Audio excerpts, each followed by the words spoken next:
Ngiyabingelela bafundi, ngiphinde ngibingelele nakozakwethu esisebenza nabo emkhakheni wezilimi.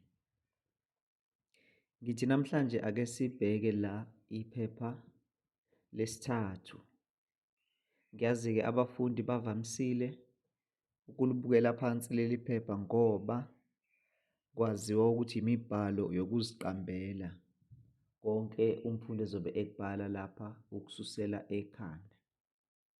Kodwa kubalulekile-ke bafundi ukuthi noma kunjalo uthi uyobhala leli phepha ube uzilungiselele ngokwanele nangokufanele. Namhlanje nje sizobheka leli phepha, isakhiwo salo leli phepha kanye nemibuzo esingahle sihlangabezane nawo. Engizokusho nje ngaphambi kokuba ngiqhubeke ukuthi lesi siqopha mazwi noma ake ngithi nje le video le ayiqondile ukunikeza ngephepha noma ukunikezela imibuzo yephepha lizobe libhalwa ngokuphela konyaka. Kodwa kuhloswe lapha ukuhlomisa abafundi nokubacijisa ngaphambi kokuba beyobhala leli phepha. Ake silibheke-ke leli phepha esikhuluma ngalo, sithi iphepha lethu lesithathu eliba namamaki ayi-100, amamaki awu-100. Umfundi lapha unikezwe isikhathi esingamahora amathathu. Ngiye ngithi-ke mina bafundi, leli phepha leli yilona elisinikeza o-level 7 ngoba phela umfundi la usuke ezibhalela lokhu akususela ekhanda. I-creative writing le esho ukuthi umfundi nje kufanele awathole amamaki, ake siqale nje ku-85 ukuya phezulu. Kodwa umfundi angeke awathole lawo mamaki uma engazilungiselelanga ngendlela efanele. Uzothi-ke mfundi uma uthola leli phepha libe nemiyalelo kwabahlolwayo, kuyo le miyalelo okubalulekile nje engizokhuluma ngakho indaba iziqephu ezimbili. Isiqephu A ilapho uzobhala khona indaba ka-50 marks. Isiqephu B kube imibhalo emide edlulisa imiyalezo. Lapho-ke umfundi ulindele ukuba abhale noma akhethe imibuzo emibili ngaphansi kwesiqephu B. Ilapho sizoqala khona ngamabomu.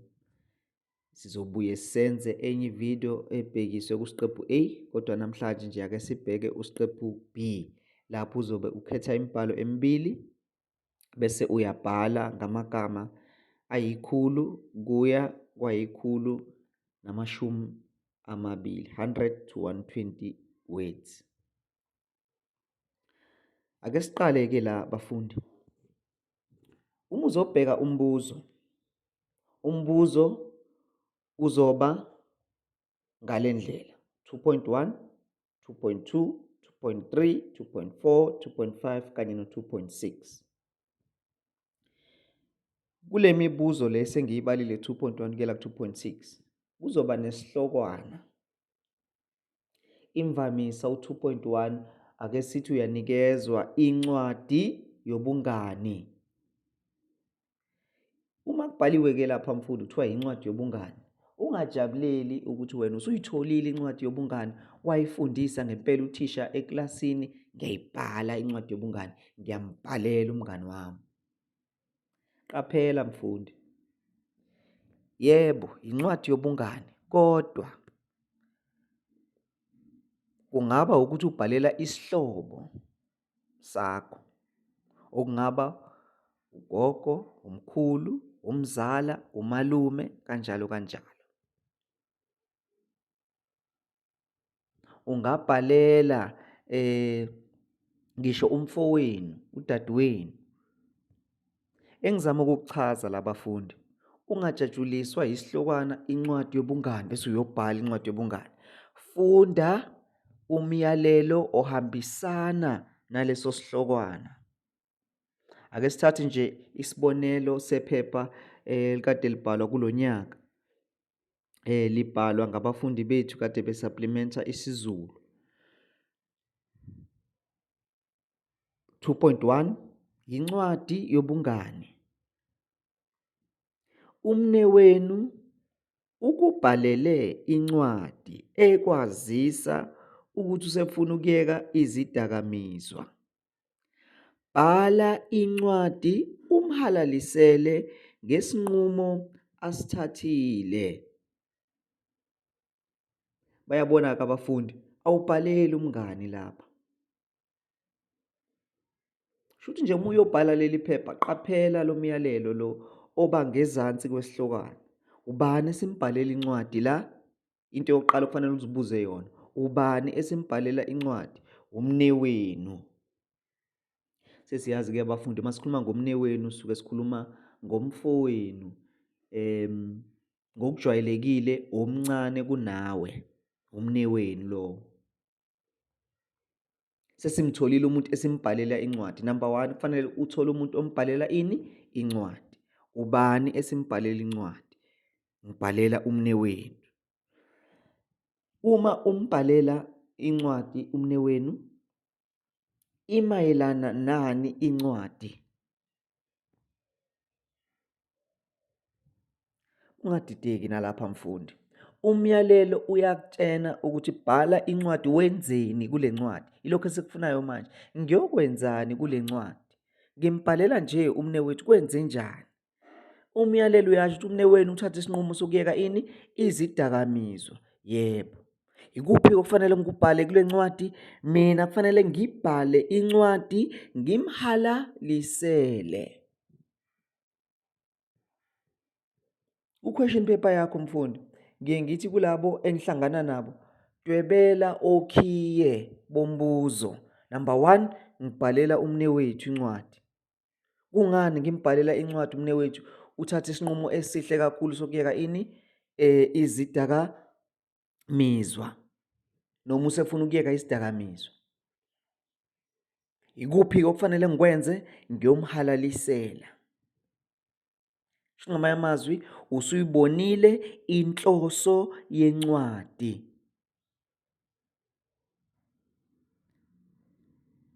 Siyezwana abafundi. Okokuqala okubalekile, ubani esimbhalela incwadi. Number 2, iyini inhloso yale ncwadi. Uma usukutholile lokho kokubili mfundi, sokuzoba lula ukubhala le ncwadi. Ake siyibheke-ke ukuthi siyibhala kanjani. Khumbula, konke ozokubhala kuleli phepha kuba nani? Namalungiselelo. Angeke ubhale umbhalo kaphepha 3 ungaqali ngani? Ngamalungiselelo. Ake siqale nje ngawo amalungiselelo. Amalungiselelo-ke wencwadi yobungani kuba yilokho esithi iskeleton. Masithi iskeleton kuba istructure nje osibhalayo bese uyasikhansela. Kuzoba ikheli, angisho incwadi yobungani, ikheli elilodwa elibhalwa ngasesandleni sokudla phezulu.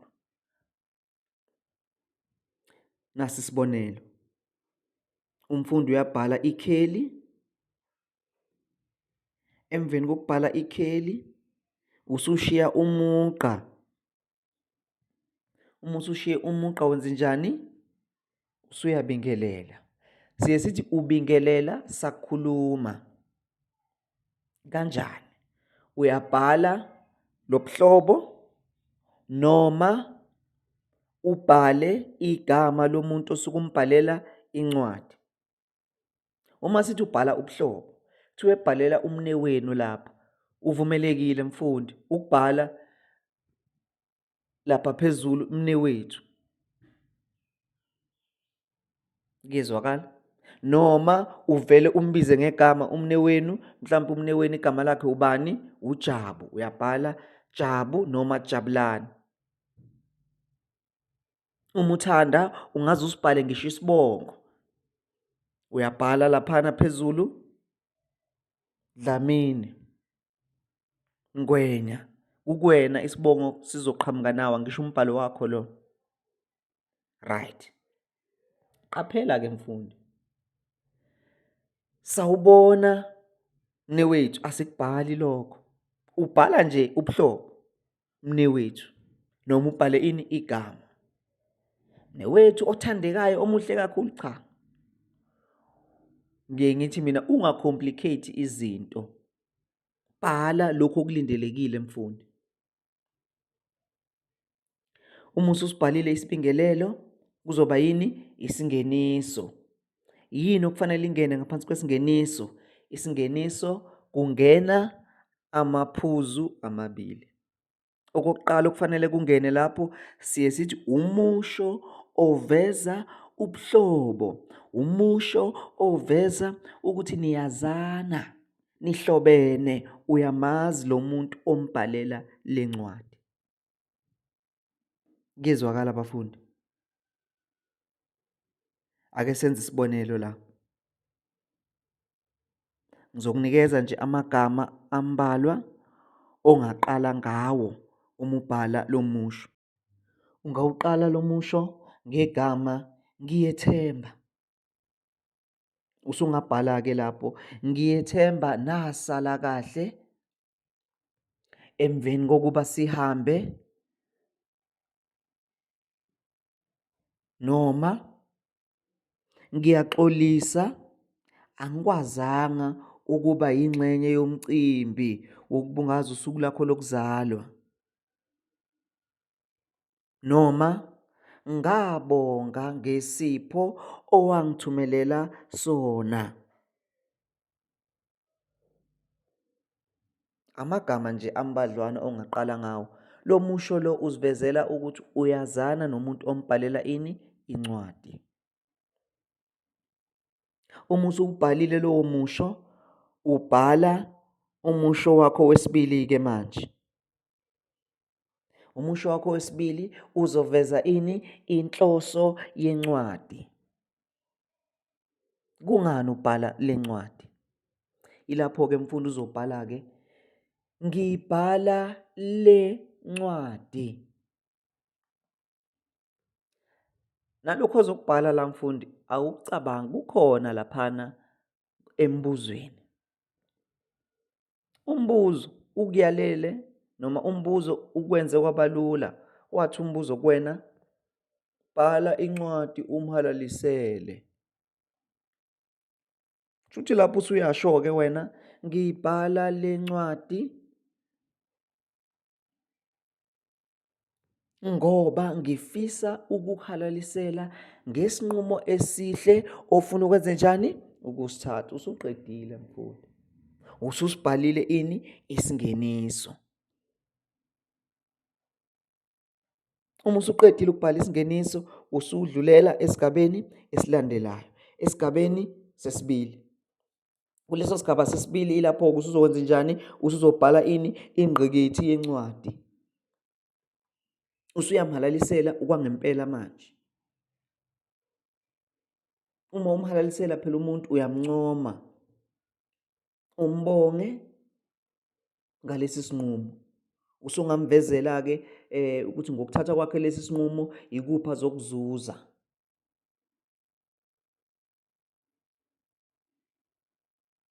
Angisho usuyamnikeza lapho ukuthi ngokwenza kahle kwakhe nakho azokuzuza okuhle kanjalo kanjalo. Bese uyobhala isigaba sesithathu.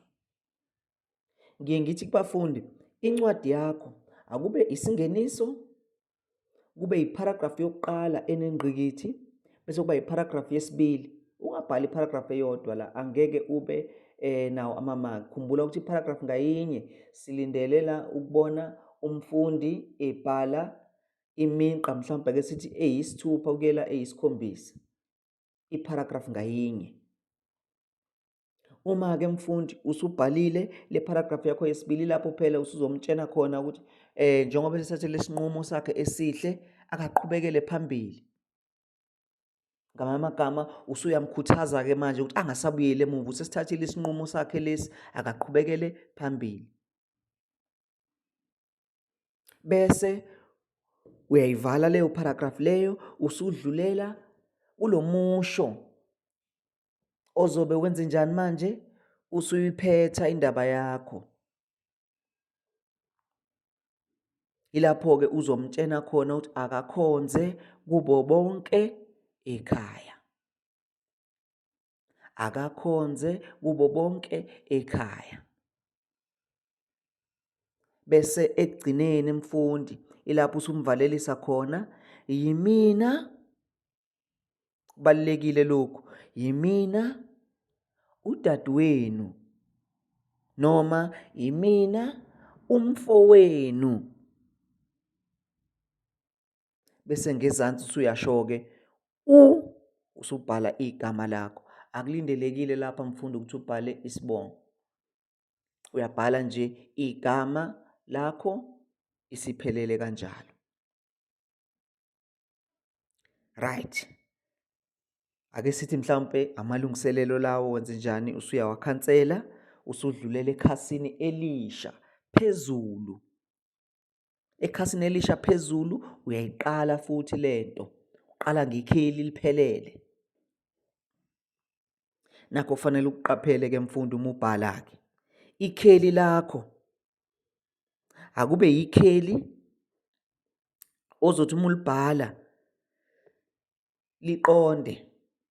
Masithi liqonde, akube nje into eqondile la, kungatholakali manje usubhala ikheli lakho lishona entshonalanga. Cha. Ikheli aliqonde lingashoni entshonalanga, elinye noma mhlampe igama lokuqala liphezulu, igama lesibili selisithola manje alisaqondene negama elilandelayo. Akube nje into eqondile. Ungasebenzisa la irula yakho ukuqondisa ikheli. Nalo silibhala ngale ndlela mfundi oyibonayo. Usuku sibhala usuku ngesiZulu. Iba nenyanga yakho nje mfundi ozoyibamba, uyibambe nje. Mangabe kuwumfumfu, hamba nomfumfu. Exam siyazi ukuthi siyoyibhala ngoLwezi, kodwa-ke wena hamba nomfumfu. Exam sibhala manje ngoLwezi, hayi umfumfu. Iba nje wena nosuku lakho. Qaphela-ke mfundi, izimpawu zokuloba azibi khona kuphi ekhelini. Izimpawu zokuloba azibi khona ngisho ubingelela laphana usubhala mnewethu. Akubi khona ini? Uphawu lokuloba. Nasekugcineni uma ubhala yimina udadewenu noma yimina umfowenu, akubi khona ini? Uphawu lokuloba. Uma usubhala igama lakho, uNomusa, uNomzamo, maningi amagama mfundi uzobhalela akho nawe. Unkamisa uba mncane. Unkamisa uba mncane. Kanjalo-ke mfundi uzobe usuqedile ukubhala ini? Incwadi yobungani. Ake sidlule sibheke umbhalo wesibili. Umbhalo wesibili engifisa siwubheke la, umlando kamufi. Umlando kamufi. Nalapha mfundi, ku-question paper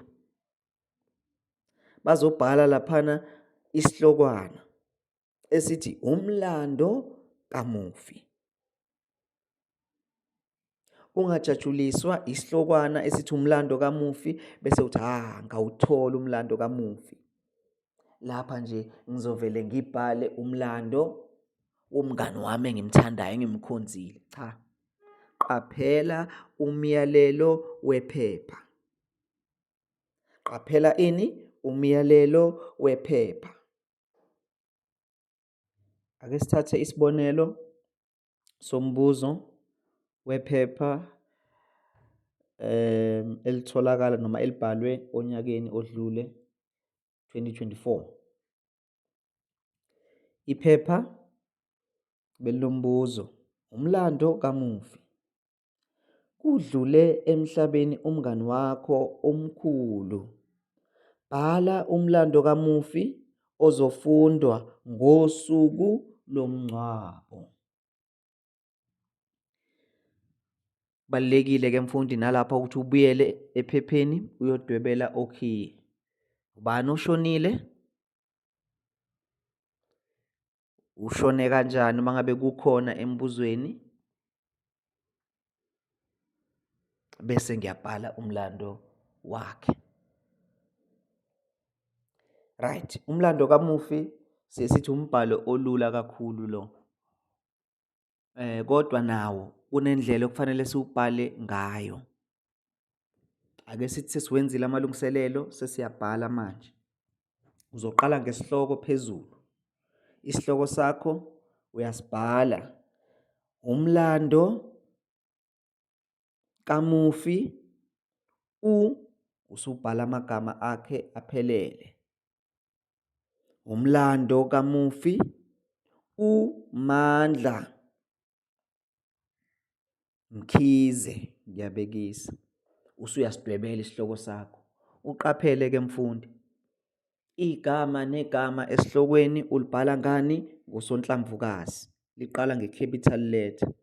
Umlando kamufi uMandla Mkhize. Emveni kwalokho usuyadwebela. Usushiya umugqa ke manje usuyobhala isigaba sakho sokuqala.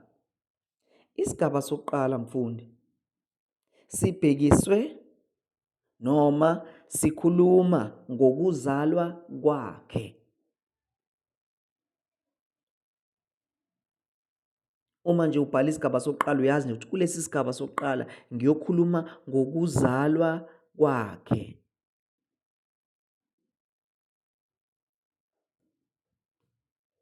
Nakho kufanele kuvele esigabeni sokuqala. Amagama akhe aphelele. Uma uyiqala nje le ndaba uyasho laphana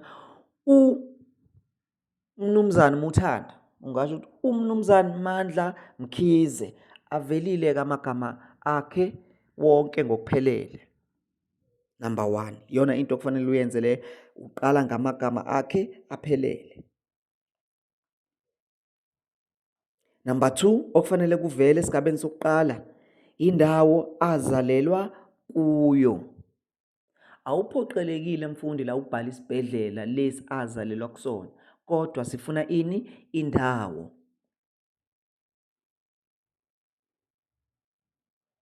Ungabhala la uze wengeze nangesifundazwe, iprovince, kukuwena mfundi.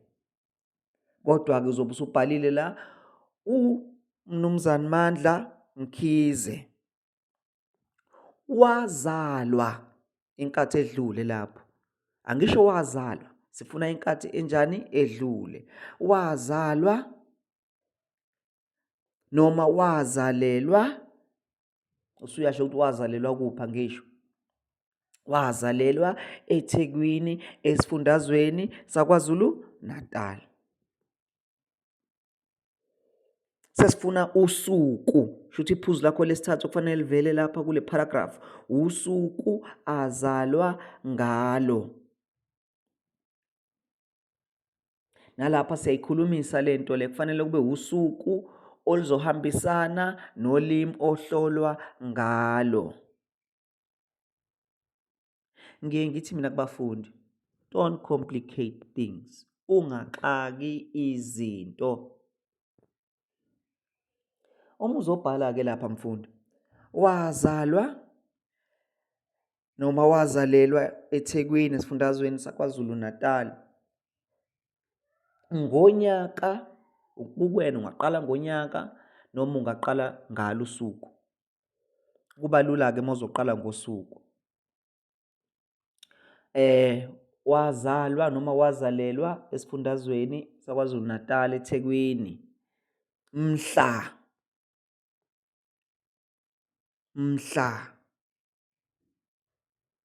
ziyi-10. Ngiye ngiyibeke kanjalo ngoba kufanele kufundeke ngani? NgesiZulu. Wazalwa mhla ziyi-10.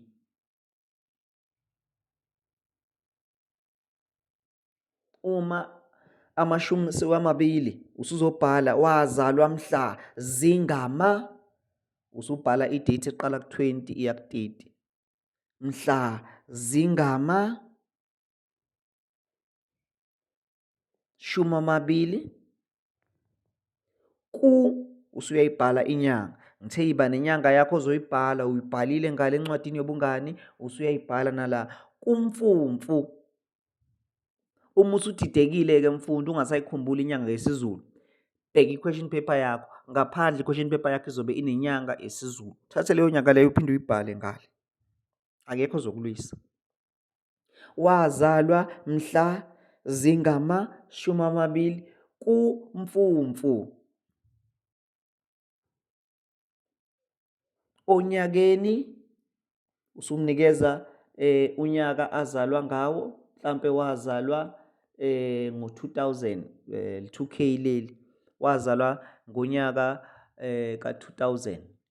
Uma usubhala-ke lo nyaka kufanele kube nokuvumelana. Wazalwa mhla zingama 20 onyakeni wezi- usuyabhala 2000. Sekuyafundeka-ke manje ngesiZulu. Wezi-2000.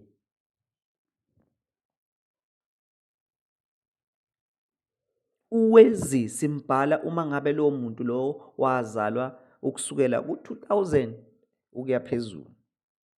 Ake sithi usukhuluma ngama-90s-ke la, ama-1990, 1980, 1970 kanjalo kanjalo. Awusabhali uwezi, usuzobhala ubani la? We-1999. Uqaphele lo mehluko lo. Uwezi uhambisana no-2000 kuya phezulu, kanti uwe uhambisana no-1999 ukuya phansi. Right. Usukubhalile okwesithathu esikulindele kule paragraph. Usuku azalwe ngalo. Ezalwa obani? Usubhala amagama abazali bakhe. Akuvele mfundi ukuba saphila noma cha. Basaphila noma sebedlula emhlabeni. Ake sixoxe. Siza nayo ngisho. uMandla noma uMnumzane Mandla Mkhize wazalwa noma wazalelwa eThekwini esifundazweni saKwaZulu Natal mhla zingama 20 onyakeni wezi-2000.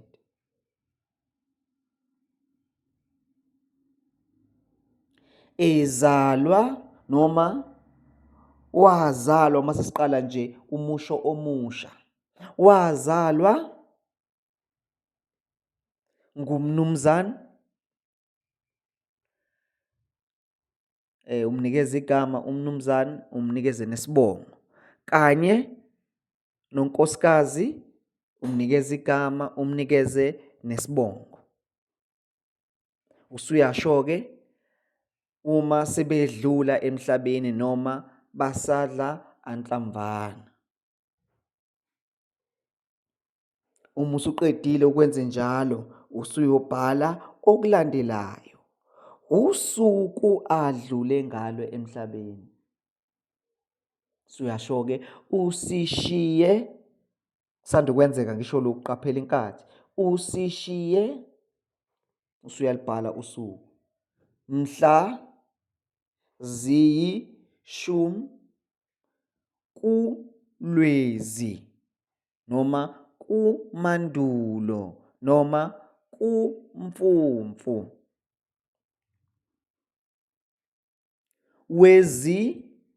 usuyasho-ke 2025. Usuqedile ngesigaba sakho sokuqala. Ake sibuyekeze. Isigaba sokuqala siveza ukuzalwa kwakhe. Ngaphansi kokuzalwa kwakhe silindele lokho okulandelayo: amagama akhe aphelele, indawo azalelwe kuyona, usuku azalwa ngalo, amagama abazali bakhe, akuvele basaphila noma cha, usuku adlule ngalo emhlabeni. Usuqedile ngeparagraph yokuqala, uya kuparagraph number 2. Paragraph number 2, sesibhala ini manje? Imfundo yakhe. Umuntu angisho uyazalwa, uma eqeda ukuzalwa uyahamba uya esikoleni, angisho. Uma esuka esikoleni uya kuphi? Emsebenzini. Uma esuka emsebenzini uyayiphila impilo, uba neqhaza emphakathini, uyasiza la esiza khona. Emveni kwalokho kwenze njani? Uyashiya emhlabeni. Umlando lowo mfundi. Right, asibhekeni isigaba sesibili. Isigaba sesibili sithi sibheka ini? Imfundo yakhe. Useyafunda manje, uqala imfundo. Number 1, okuzovela ngaphansi kwalesi sigaba, imfundo yamabanga aphansi. Uqalephi esikoleni? Waqala imfundo yakhe yamabanga aphansi eZamokuhle. Ngenza isibonelo ngisho, eZamokuhle Primary School. uZamokuhle simbhala ngo-Z omkhulu, uprimary simbhala ngo-P omkhulu, uschool simbhala ngo-S omkhulu. Yebo, ngiyazi isingisi lesi, primary school, kodwa igama lesikole angisho. Ashintshi igama ngisho noma ngabe kungelesingisi. Uma kuyigama lendawo noma igama lesikole, asikushintshi lokho, sikubhala njengoba kunjalo. Sesiqedile ngamabanga aphansi. Usuyobhala manje ini? Isekondari ngisho. Usuyasho-ke wase edlulela kuphi? Usubhala igama lesikole okungaba isekondari ngisho. Wase edlulela Khanyakude Secondary School.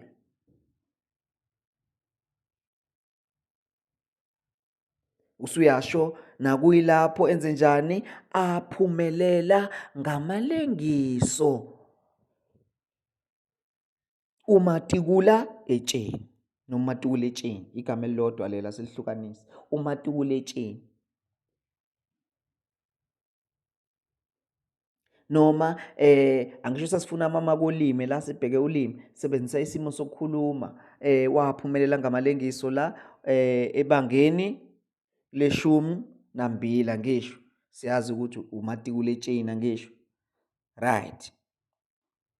Usuyadlulela manje, usuyobhala imfundo yakhe ephakeme. Uyile enyuvesi angisho. Sifuna amagama phela la, sifuna amamaki. Uyaya enyuvesi unless i-question paper itshelile kulo muntu lo akafikanga kuleso sigaba, ushiye emhlabeni esemncane kakhulu. Right, usuyaqhubeka ubhala manje imfundo yakhe enjani? Ephakeme. Useyafundela manje angisho, ufundela umsebenzi enyuvesi. Usuyasho lapho.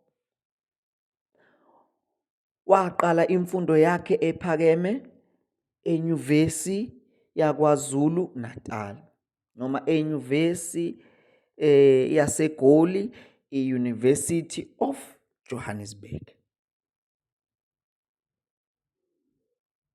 Usuyibhalile imfundo yakhe angisho. Usuqedile ngaleso sigaba mfundi. Paragraph 2 sifuna imfundo yakhe, primary, secondary, tertiary. Imfundo ephansi, imfundo le esemabangeni aphakathi nendawo kanye nemfundo enjani ephakeme. Uma sesiqedile ngemfundo yakhe siya kusigaba number 3, paragraph 3. Usefundile ngisho? Usefundile ngisho? Yebo. So kufanele enze njani? Asebenze. Nalapho uyasho waqala kuphi ukusebenza uMandla. uMandla waqala ukusebenza mhlawumbe ngawubhala nonyaka. Ngonyaka uyawubhala uyasho ukuthi waqala nini ukusebenza, esebenza kuphi. Uma usubhalile lokho mfundi, ngiye ngithi mina faka iqhaza. Ikuphi akwenzile okufaka phakathi ubuhlabani bakhe. Angisho uzozuza indondo endleleni. Angisho nalaphana emfundweni yakhe esikoleni ungakubala lokhu indondo noma izindondo akade ezithola uma esesikoleni. Right, yini iqhaza? Iqhaza ukusiza kwakhe emphakathini. Nalapha mfundi, ngena ephepheni ube neqhaza nje umuntu azolidlala. Kungaba iqhaza lokusiza. Usiza kanjani? Ungathi usiza abantu kanjani? Uyasiza la ngokwenze njani? Ngokulekelela ekhaya lezaguga, old age home. Uyasiza la usungule isikhwama esisiza abafundi abafisa ukuya enyuvesi. Une-trust fund ngisho. Ungumqeqeshi webhola lani lezinyawo angisho. Ngesikhathi sakhe uma ngabe engekho emsebenzini uyaqeqesha la angisho. Noma usungule iqembu noma ithimba labantu abasha elikhuthazayo, eligqugquzela abafundi noma eligqugquzela intsha ukuthi ingabi uvanzi, ingazibandakanyi nezidakamizwa. Uyakubala konke lokhu akwenzile okuhle. Ilona qhaza elilindelekile lapha. Right, uma usuqedile ke ukubhala iqhaza nobuhlabani bakhe ukuthi mhlawumbe emsebenzini waqokwa njengomsebenzi ovelele, uyakufaka kuleyo paragraph. Uma usuqedile usudlulela ku paragraph yesingaphi manje? Yesine.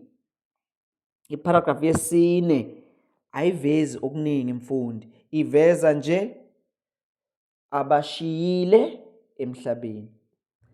Right, nalapha masithi abashiyile emhlabeni, qaphela mfundi, laba abashiyile kuba umndeni asondelene nawo. Akashiya umzala la, akashiya o-anti la okungobabekazi, kodwa ushiya abazali bakhe, ushiya unkosikazi, ushiya izingane zakhe. Ilokhu esithi immediate family, abantu abasondelene naye noma umndeni osondelene naye.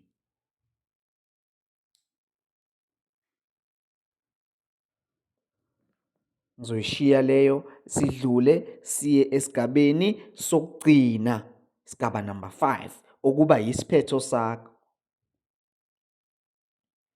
Kulesigaba sesihlanu, amazwi okumvalelisa.